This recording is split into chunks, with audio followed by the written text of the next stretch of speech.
ನರೇಂದ್ರ ಮೋದಿ ನೇತೃತ್ವದ ಕೇಂದ್ರ ಸರ್ಕಾರದ ರೈತ ವಿರೋಧಿ ಮಸೂದೆಯನ್ನು ಖಂಡಿಸಿ ದಕ್ಷಿಣ ಕನ್ನಡ ಜಿಲ್ಲಾ ಯುವ ಕಾಂಗ್ರೆಸ್ ಸಮಿತಿ ವತಿಯಿಂದ ದೊಂದಿ ಬೆಳಕಿನ ಮೆರವಣಿಗೆ ಪ್ರತಿಭಟನೆ ನಡೆಸಲಾಯಿತು। ಈ ವೇಳೆ ಪ್ರತಿಭಟನೆಗೆ ಅನುಮತಿ ಇಲ್ಲದ ಹಿನ್ನೆಲೆಯಲ್ಲಿ ಪೊಲೀಸರು ಪ್ರತಿಭಟನಾಕಾರರನ್ನು ಬಂಧಿಸಿದಂತಹ ಘಟನೆ ಕೂಡ ನಡೆಯಿತು।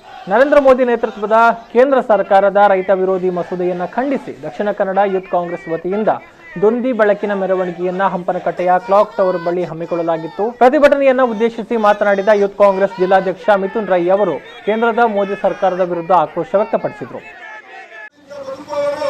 ಅವರ ಹೊಲದಲ್ಲಿ ಗದ್ದೆಯಲ್ಲಿ ಕೃಷಿಯನ್ನು ಮಾಡಿ ಇವತ್ತು ಅವರ ಮಕ್ಕಳಿಗೆ ವಿದ್ಯಾಭ್ಯಾಸವನ್ನು ಕೊಡುವಂತ ಕೆಲಸ ಕಾರ್ಯಕ್ಕೆ ಅವರು ಕೈ ಹಾಕಿದ್ದಾರೆ।